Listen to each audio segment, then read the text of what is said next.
While the rest of the NFL gets ready for Sunday, the Steelers have a bye week. So we're going to take a step back and look at how has this rookie class progressed through 5 games and going into the Steelers bye week, because there's been a lot of hype behind them and they're starting to see a lot of action across the board. All of that and our week 6 picks here on the Locked On Steelers podcast. It's Chris Carter and Jenna Harner. Let's get into it. You are Locked On Steelers, your daily Pittsburgh Steelers podcast, part of the Locked On Podcast Network, your team every day.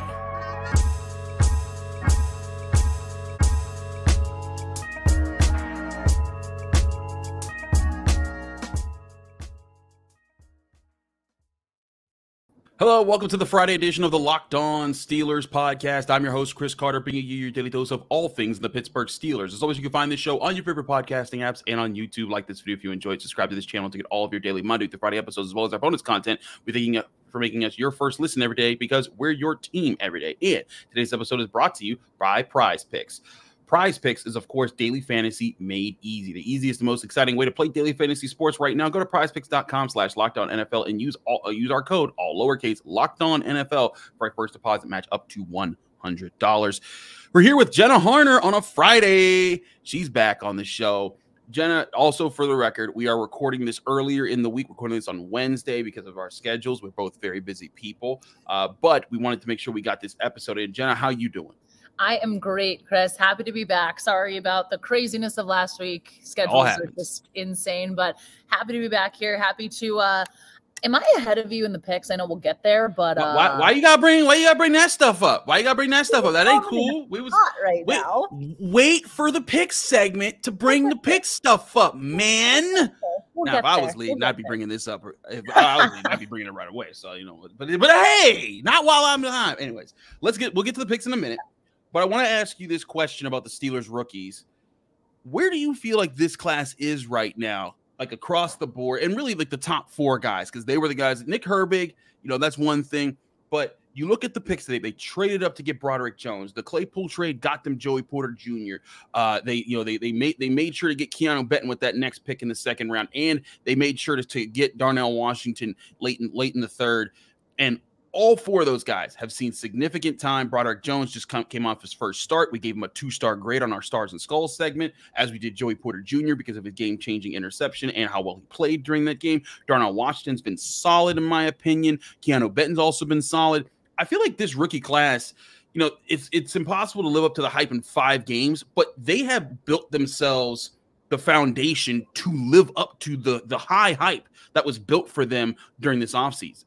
Absolutely. And they've been impressing in the opportunities that they've had, which is something that we always hear Mike Tomlin talk about, and we hear a lot of the players talk about too, is a lot of these younger guys know, hey, I'm not going to get all of the starts. I'm not going to come in and immediately be the guy. But whenever they have had their chances to be in there, I think we've seen them make really solid impacts. Again, going back to Joey Porter Jr. and his game-sealing interception last week, that is a huge step. And I think when he specifically has had the opportunity to be involved and to make plays, he's answered the bell. And I think there's a lot of optimism about, okay, he's going to be a really, really, really integral part and a really, really, really big statement piece of the Steelers secondary moving forward. But then again, too, you're also seeing Keeanu Benton play really well when he's in there, when he has his opportunities and his ability to stop the run, which again, this is something that the Steelers defense absolutely needs.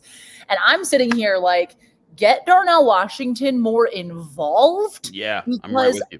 He's such a threat. And I know his blocking skills have been absolutely fantastic, and he's made impacts in those ways.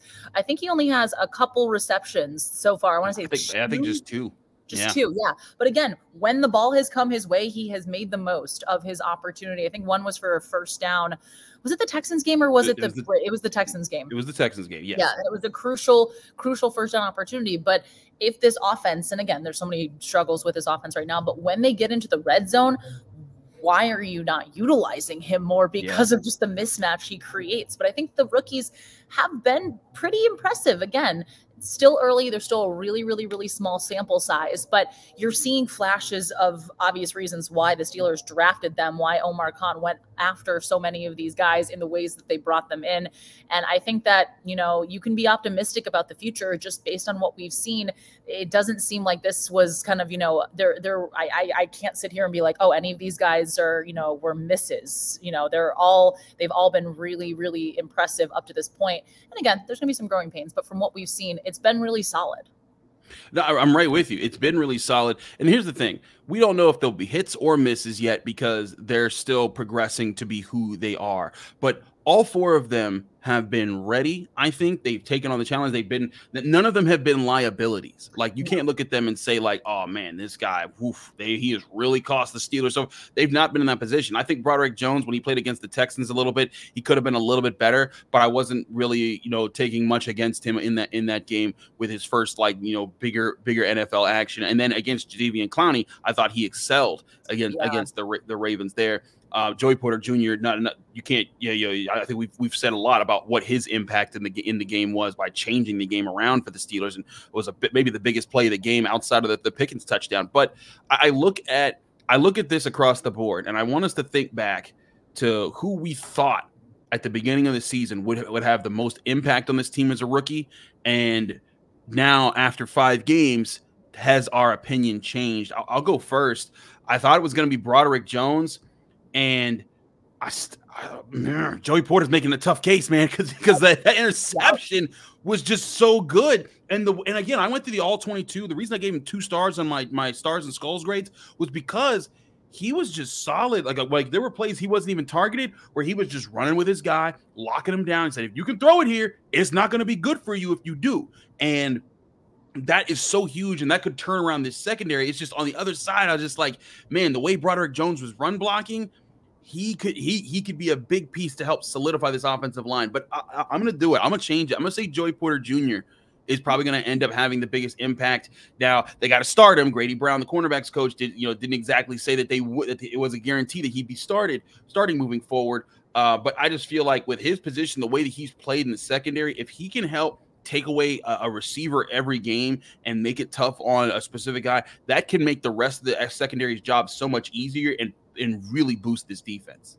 I completely agree. And we heard Patrick Peterson after the game. We were talking with him, obviously, about the interception and things like that for Joey. But he said, you know, he's really noticing the game starting to slow down for Porter Jr., which is something that we always hear a lot of, you know, young players talk about, and veterans say, hey, this is kind of that moment when you really feel like, okay, I'm getting my feet under me. And not that that was ever a concern or a question with Joey Porter Jr., but you're just seeing him be like, okay, he knows where he needs to be. He's making the most of the opportunities when he gets in there. He's making impact plays. He's shutting guys down. I mean, I still don't know why the Ravens threw that ball in that situation, but Lamar Jackson saw the opportunity he had, said, hey, my receiver is one-on-one with a rookie. I'm going to make him pay. And Porter Jr. was the one making Lamar Jackson pay, and obviously, and ultimately the Ravens pay in that situation. So I just think that depending on how the Steelers use him, and correct me if I'm wrong, Chris, but I believe that Patrick Peterson, because of the package the Steelers had defensively, Peterson was also on the field on that play too. So yeah, he was automatically being like, oh, well, he's about to replace him. That'll come in time, but it was still Porter Jr. out in the field making the play. And I think just we're seeing too more of when the ball is thrown his way, he makes solid plays. He really does. Yeah. And I think too, again, you can look at all of these guys and what they've done up to this point, all of the rookies, and say, hey, there's a lot of really, really solid things to build on. And I'm sure those are conversations that are happening within the building too. And obviously, again, there needs to be a bigger sample size. They have to get more opportunities. They have to be able to, once they're in, you know, when Darnell Washington, for example, once he's involved in plays more, then I think we'll see more things. But right now you can kind of look across the board and say, yeah, these guys have been playing pretty solidly for the rookies that they are. And I think that too, I do think Joey Porter Jr. at the end of the season, we're going to be like, yeah, no, this guy is making a huge, huge, huge impact here. Yeah. And then again, that's not to say that Broderick Jones won't also make a huge impact. I just think with the position of the cornerback and the Steelers' needs right now, one lockdown cornerback, or even just really good, even if it's not locked down, one really good cornerback could really change a lot of things for this defense. Whereas I think one offensive lineman he still needs to be, even if Broderick Jones becomes, a great offensive lineman in his rookie season, there's still 4 other pieces that need to be there along with him. And it's going to be tougher to get there. I think Isaac Seumalo is doing a fine job. We'll see if James Daniels can get healthy after the bye. I think Chuks Okorafor is fine, most of the time. Mason Cole, I think he's the one that kind of needs to improve the most in these situations. But again, that's why I think I'm leaning more to Joey Porter Jr. with how he's played. But again, for the top 4 guys, I think they're all on track to be who you want them to be right now for the Steelers. We'll get to our Week 6 picks here on the other side of the break here of the Locked On Steelers podcast. Chris Carter, Jenna Harner, stick with us. We'll be right back. But first, before we do anything else, we'll remind you that this show is brought to you by Jace Medical. Now, what's Jace Medical? Jace Medical brings you the Jace case, which provides 5 life-saving antibiotics for emergency use. All it takes to get a Jace case is filling out a simple form online, and in some cases, jump on a quick call with one of their board-certified physicians, and then you can get ongoing care from their physicians on any treatment-related questions. That's doctor-created and doctor-recommended. Don't be caught unprepared. Everyone should be empowered to care for themselves and their loved ones during the unexpected.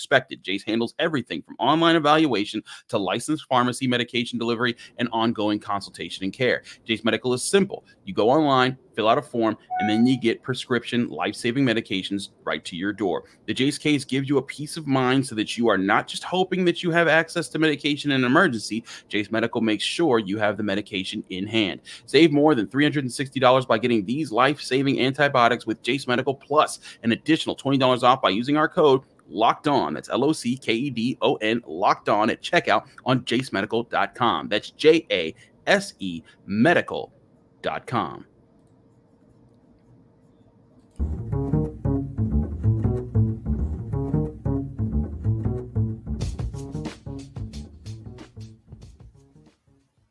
We're back here on the Locked On Steelers podcast. I'm your host, Chris Carter, here with Jenna Harner of Channel 11 WPXI.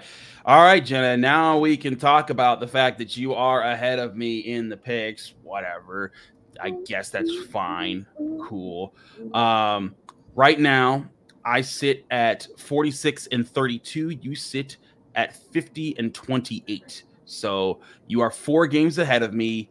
Congratulations. I hate you. Woo! Thank you so much. Thank you. But also a quick shout out. Right now, we have a 3-way ties for first place. One team with an inappropriate name that I will not say. There's one team called Steelers in Columbia and another team called J. Smith 67th picks. They all have 55 wins leading the way. But lots of teams right behind them with 54 and 53 wins. So keep making your picks on our ESPN Pigskin Pick'em to pick along with me and Jenna here. And now we get to our Week 6 picks here. We're going to do all the games except the AFC North games in this upcoming segment, because those are going to be the ones that you're going to be wanting to watch the closest. We'll save those for later. So let's move right into it. Remember, all of our odds, our lines that we provide here come from our sportsbook sponsor, FanDuel Sportsbook, the #1 sportsbook in America. So let's jump right into the games. We're picking this on Wednesday, so we're skipping over the Thursday night football game, but I don't think we have to even the Chiefs are going to demolish the Broncos. Everyone knows what's going to happen. Yeah, Chiefs are going to win, no doubt. So that's an obvious pick there. But let's get into some of these Sunday games here. We'll start with Sunday, 1 o'clock, Commanders at the Falcons. These are 2 tough teams to judge for me right now. The Falcons are 2.5-point favorites at home. The home team normally gets 3 points anyways, so this is a toss-up in the eyes of a lot of issues here, but I say the Falcons are going to win at home. I was disappointed by the way the Commanders played the last couple of weeks, and I think that they need to turn some things around. Whereas the Falcons defense, they look like they can create some problems. They look like they're finding ways to run the ball with Bijan Robinson and Desmond Ridder. I think the Falcons win at home. I think so too. I think also we've seen a little bit more of Desmond Ridder feeling a little more confident. I think there's still a lot of growth he needs, but I also think that has played decently recently, and you're seeing those improvements again. Bijan Robinson too, that run game, they're finding ways to get involved. If he finds a hole in the line, my goodness, he is just off to the races. I like the Falcons in this one, but I'm kind of unsure just who these 2 teams are right now. I'm right with you there. Moving right along, another game I don't think we'd have a hard time picking, the Carolina Panthers at the Miami Dolphins. This is, I believe, the largest point spread of the week, even though no, sorry, it's actually not. We'll get to the one that is the largest point spread in the week, but this is 13.5 points. That's a lot of points, but I'll take the point. The Dolphins offense, they're going to be without Devon Achane. He's been put on injured reserve, but I don't care. This Dolphins offense is on fire. They're going to put up a lot of points. The Panthers offense has been getting better, but I don't think they're going to do nearly enough in this game. Give me Miami and the points. Yeah, I'm going the Dolphins and the points here. This one just makes too much sense. That offense is rolling. I also had to love Mike McDaniel's comments the other day about, he was asked, they're like the statistical leaders in almost every offensive category up to this point through week 5. And he was asked about that. And he was like, yes, that was our goal actually at the start of the season, to lead statistical categories after week 5. So I very much enjoy that. But yeah, the Dolphins, they should win handedly in this one.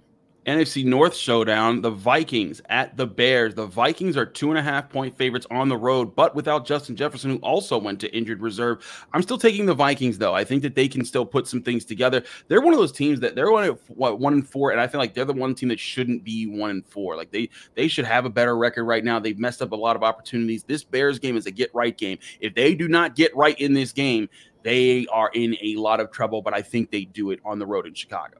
I think there's a little bit of almost football karma in the sense where they were on the winning side of all those one-score games a year ago, and I think they've been on the reverse this year. It's just the way sometimes things are, the way things have played out. I do think this, like you said, is a get-right game. It has to be, especially with what we've seen just from the Bears, both offensively and defensively. Justin Fields is playing better, I will admit, but the Vikings, to me, just a better team here.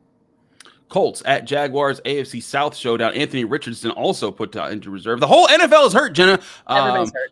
Everybody's hurt. So it kind of puts Steelers' problems in perspective a little bit here. But the Jaguars are 4.5-point favorites. I'll take that and the points at home with Gardner Minshew as your opposing quarterback. I know he beat the Ravens. I think the Jaguars will be fine. Yeah, I think the Jags, this should absolutely be their game. If Anthony Richardson was in, I'd feel a little bit differently. I'm going to be intrigued also with the usage of Jonathan Taylor here and how much he gets ramped up in this game. And it feels like he definitely has to go out there and has something to prove. But I like the Jags too much in this one. I'm right with you. Saints at Texans, an intriguing matchup here. One of the top defenses in the NFL. The Saints just pitched a shutout last week against one of the hottest quarterbacks in the NFL in C.J. Stroud, who's on a historic pace for a rookie quarterback in his first 5 starts. The Saints, though, on the road are 1.5-point favorites. I'm going back and forth in this one, but I'm going to go with the Saints. Defense, I think, wins out collectively. Defense travels well. I think C.J. Stroud, this might be the first game where he kind of looks a little bit more human in how much of a rookie he is in this one. What say you, John? I'm going exactly with that. I liked the Texans a lot last week, and I expected a lot from them. But even as well as Stroud has been playing, that team has not entirely felt like they've played a complete game other than what we saw from the Steelers. But I think that they're still kind of putting things together here. I like the Saints strictly because their defense, they're riding high off that shutout against the Patriots of all teams. And granted, the Patriots have a whole lot of problems themselves, but I just like the Saints a little bit more in this one. But I love watching CJ Stroud. I think he is super fun, and I think that there's a lot of excitement for him and this Texans team in the future. Absolutely. Moving right along to the Patriots. They are 3-point dogs on the road to the Raiders at home. Again, Raiders favored by 3 on FanDuel Sportsbook. The Raiders impressed me in their win over the Packers. Their defense really came to play. Max Crosby does look like one of the premier pass rushers in the NFL, like we've always thought. They were able to intercept the ball, and the Patriots offense looks completely inept. Give me the Raiders as the Patriots travel to the west side of things in the U.S. to Las Vegas. I'm taking the Raiders in this one. Yeah, their defense. I mean, Max Crosby, my goodness. Also, shout out Robert Spillane, former Steelers, 2 picks on Monday night as well. I think they just have a better team defensively. I think New England's searching for a whole lot of answers. Mac Jones is going to be the starting quarterback this week, but they've benched him twice through the first 5 weeks of the season. That does not bode well. No. Not a good thing at all. Not bode well. So, yeah, I love the Raiders defense in this one, especially with them playing at home. This could be an interesting one. The Lions at the Buccaneers. Lions 3-point favorites on the road in Tampa Bay here, 4:26 Eastern with this kickoff time. I'm taking the Lions here, but man, Jenna, the Bucs are tough to figure out. They've surprised me when they've been good, but they've also surprised me when they've been bad. I'm gonna just ride with the Lions because I think collectively they're playing one of the better seasons through 5 games in the NFC right now. Yeah, I think the Lions have been stringing together a lot of really positive performances lately, and I think they're having a lot of fun with it. But also on the flip side, the same can be said about Baker Mayfield, and I'm really happy just to see him, kind of having a little bit, you can just see the pressure is off of his shoulders a little bit. He doesn't have to be the guy. And he even said, I believe on College Game Day a week ago, just talking about how his time with Tampa really feels like almost when he was at OU. I like it a lot, but I just think the Lions have a little bit more offensive output as well. I think they're going to just keep doing what they've been doing and keep giving Detroit fans a lot to cheer about. The Cardinals at the Rams, the NFC West showdown here. The Rams are 7-point favorites at home. That's a bit of a spread. I'm gonna take the Rams to win, but I would take the Cardinals to cover here, simply because the Cardinals have been a feisty team and the Rams haven't been overly dominant. I wouldn't be shocked if this was an upset here, but James Conner is hurt, so I think that's going to impact things for the Cardinals. They're going to have to figure some things out. Meanwhile, Cooper Kupp is healthy along with Puka Nacua, and I think that's enough to get Stafford in the offense through this game. Yeah, I think so too. Cooper Kupp comes back, and if anybody had him in fantasy, they really enjoyed that because of his performance. Like he had like 188 yards, something to that extent. Did we enjoy it? And all three teams of mine that had him, because we picked him because everyone else was passing him up. So Chris was very happy with that. Smart decision. I think this offense is kind of finding its stride a little bit in an offense that not a lot of people expected to do massive things just based on the personnel that they have. But Tutu Atwell's also emerged for them, and I really like what he brings too. I think they have a lot of weapons. So I'm going with the Rams. The Cardinals have been feisty, and they're fun to watch. And shouts to Josh Dobbs for performing the way he's been performing. But I like the Rams a little more in this one. Eagles at the Jets, battle of the green and white teams. The Eagles are 7-point favorites on the road here. I'm going to take the Eagles and the points. Listen, the Jets have played some inspired football to fight back and be able to keep their season alive, but I think the Eagles coming to town is going to just crush all of that.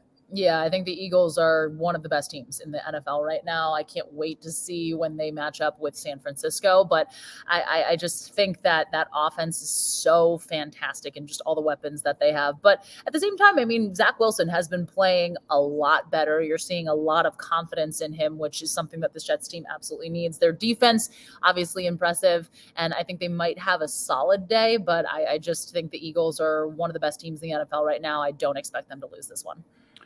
Now for the biggest spread of the week, and that is your New York Football Giants, Jenna. They are 14-point underdogs on the road against the Buffalo Bills in Buffalo. Mm-hmm. The Bills are 14-point favorites here, and it's looking rough for the Giants, Jenna. Buffalo is actually favored by this point. So you look at the injury situation right now for the Giants, and I know that the Bills are missing Matt Milano and Trey White and all these other guys. But the Giants, they're missing Daniel Jones. They're missing Saquon Barkley, Wan'Dale Robinson. You just keep it going. You could name every player on the team. It seems like they're going to be missing him this game. Darren Waller, it's fine. Everything's great. No, and the Giants were already struggling when their guys were healthy. The Bills are going to roll them. I might even take the 14-point spread here. Yep. Nope. I might do the same thing because the Giants are not fantastic this year. It does not help when your offensive line is riddled with injuries and is struggling to protect your quarterback and give him any time, any chance to make a play. The Bills should win this one handedly, especially considering it's in Buffalo and it's Sunday Night Football. I would take the points too. The Cowboys are the Chargers on Monday Night Football. The Cowboys are 2.5-point favorites on the road in Los Angeles, coming off of a bye. I'm taking the Chargers in this one simply because I think the Cowboys got a little exposed, and they, when you look back at their wins, everyone's talking about this great defense. The Niners beat them up worse than they beat the Steelers up, and it makes me wonder, did the Cowboys just get some favorable opponents to start? The Chargers aren't a great team. They're 2-2, but I think that Justin Herbert, Keenan Allen, that offense, they're going to be a problem for the Cowboys, and they'll put enough points up on the board. I think this turns into a shootout on both sides, but I'll take the Chargers in this one. I will too, and I also think that we saw some of Dak's struggles kind of come back, and that's such a big talking point always, but especially coming into this year were they going to be able to get over this hurdle? And that game against the 49ers was supposed to be this measuring stick of, okay, this is a Cowboys team that can contend with the tops of the NFC. And we did not see that at all. I think they are hurting from that loss. I think also, too, you're going out to the West Coast. Yes, you're in Dallas, so, you're kind of centrally located, but you're going out. The Chargers coming off a bye. I think this is a perfect recipe for the Cowboys to be searching for a lot of answers coming into next week. Absolutely. We'll get to the AFC North picks here. If you notice, we skipped the Ravens, Browns, and Bengals games. We'll get all of our picks on those games coming up here on the other side of the break of the Locked On Steelers podcast. Chris Carter, Jenna Harner, stick with us. We're going to be right back. But first, I want to remind you that this show is brought to you by Prize Picks. Prize Picks is the #1 play-to-play daily fantasy sports now. You can win up to 25 times your money all through football season by selecting just 2 or more players, pick more or less in their projected stats, and you can place your entry and get ready to win money. Prize Picks is fun and easy because right now, when you play a lot of daily fantasy sports, you're competing against thousands of people. You got to get lucky to get all the right players in the lineup to get just a little bit of money. When you're playing Prize Picks, that's not the case. All you're saying is like, hey, this player going to get more than a touchdown this week? Is this player going to get more than 80 yards rushing this week? Say more or less, and you can win money by stringing together 2 to 6 players that you have a beat on for their day in fantasy. And again, you can win up to 25 times your money on any entry. And with Prize Picks, they have a reboot policy on your entries that stay in play even if one of your players gets injured. For NFL games and college football top 25 matchups, if you have a player who exits the game in the first half and does not return in the second, that player is rebooted. Prize Picks is the only daily fantasy sports platform with injury insurance, so play Prize Picks today. Prize Picks offers weekly promotions that can lead up to big payouts like Taco Tuesday, where each Tuesday Prize Picks discounts select player projections up to 25% for even more value, and that includes NFL, NBA, MLB, NHL, and college sports, and so much more. Download the Prize Picks app today, or go to prizepicks.com to sign up and play daily fantasy sports. That's prizepicks.com/LockedOnNFL and use code LockedOnNFL for a first deposit match up to $100. Again, that's prizepicks.com/LockedOnNFL and use code LockedOnNFL for a first deposit match up to $100.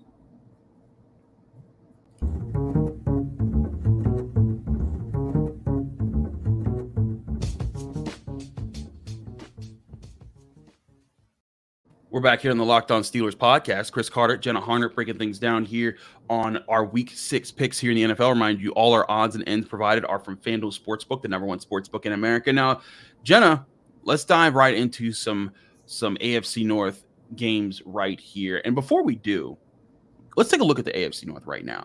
The Steelers sit at the top at 3-2, tied with the Baltimore Ravens at 3-2. The Browns in third place at 2-2. They're the only team to have had a bye so far. The Bengals sit in last place at 2-3, but they had an impressive win where the offense showed up last week, and it makes you wonder, have they woken up right now?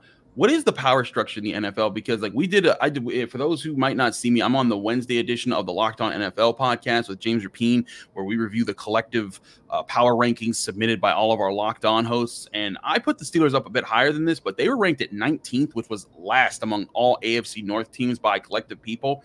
Jenna, do you feel like the Steelers are actually right in the thick of things with these AFC North teams? Do you feel like they've been kind of fortunate with their 3 wins, and these other teams are about to start catching up or passing them up soon? I think that everybody should be wary about the Bengals, because when you have a healthy Joe Burrow, we know what that team is capable of. But it's funny to me because on paper, I think the Steelers probably are the 3rd best team in the AFC North. I'd put Cincy. My order would be Cincy, Baltimore, Pittsburgh, and Cleveland. However, again, it's all about winning those division games. And it's a matter of, hey, it doesn't matter what your record is when you come into those games. And we saw that case in point last week when the Steelers beat the Ravens. The Steelers, in my opinion, did not have business winning that game. And if Baltimore catches 1 or 2 of those dropped passes that could have been for sure touchdowns, Nelson Aguilar and Rashad Bateman, that would have been an entirely different game. Also, if maybe they went for it instead of going for it on 4th and 2 and just kicked the field goal. But I don't know. Who am I to say? But I realistically think that the Steelers right now, based on what we've seen, and again, if they come out of the bye and this offense starts clicking, this defense is able to shore some things up that have been giving them problems, then I say, hey, no, I think that they're probably right in the thick of things. But I think right now it's almost like 2 tiers for me, where I probably put the Bengals and the Ravens atop and the Steelers ahead of the Browns, but them kind of in the same tier because of the Browns defense. I feel you there. Another thing I think is interesting here is that of the teams so far who have played division games, they all have. The Bengals 0-2 in the division, the Browns 1-2 in the division, the Ravens 2-1, the Steelers 2-0. And like you said, those division wins, those are so important with those games. I wonder how that continues there. But let's get to these AFC North games so we can get these picks in. Let's start with the one that I think that a lot of people are going to be picking very one-sidedly here. The Niners on the road at the Browns. The Niners are 6.5-point favorites. Deshaun Watson looks like he's not going to play. The Browns have said PJ Walker looks like he's going to start after Dorian Thompson-Ford did not play well last week. I'm going with the Niners. Give me the points. Give me double the points. I don't care. They're going to smoke the Cleveland Browns. The Niners are the best team in the league. There's no question about it. And until I'm proven otherwise, I am picking them no matter what opponent they're playing, especially, again, an inferior opponent in the Browns. Again, they're coming off the bye. Are they coming off the bye? Yes, they are coming off the bye. They're coming off the bye. But again, when you don't have a healthy Deshaun Watson, their defense is probably the only thing that's doing it for him. But San Fran has so many ways they can scheme against you, and we saw that on full display against the Cowboys. I think that this is going to be a massive win. The Ravens are 4-point favorites on the road against the Titans. The Titans have been up and down this season. I'm taking the Ravens to bounce back from a tough game against the Steelers. I know they're on the road. I know they just played pretty poorly there. The Titans have been a tough team to guess, but I'll take the Ravens winning on the road, bouncing back, Lamar Jackson getting back in action against these guys. Yeah, and this is the London game, so I know there's always some kind of sort of ish wonky things whenever you play in London, but I think at the base of it all, the Ravens know that they basically squandered away a win against the Steelers last week. They should have won that game based on, again, dropped passes and everything that happened. So I think that they get right here, but I would not be surprised if this is a very low-scoring, ugly, close game.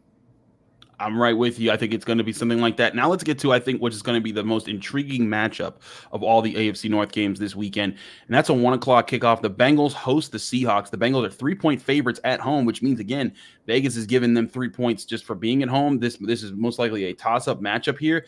My biggest question about the Bengals, yes, they put up 34 points. The offense looked like it was back, but they were playing the Cardinals, who are a team that a lot of people could put up a lot of points on. The week before, they got destroyed by the Titans 27-3. I'm taking the Seahawks to win here. I think the Seahawks come into town. They're still a problem. It's a close game. I think the Bengals are competitive, but I think the Seahawks are also a good team, and I think this is going to be a back-and-forth game, but the Seahawks find a way to come out on top. This one's so intriguing to me because Seattle, of course, coming off the bye, so you have all the time in the world to scheme for the Bengals.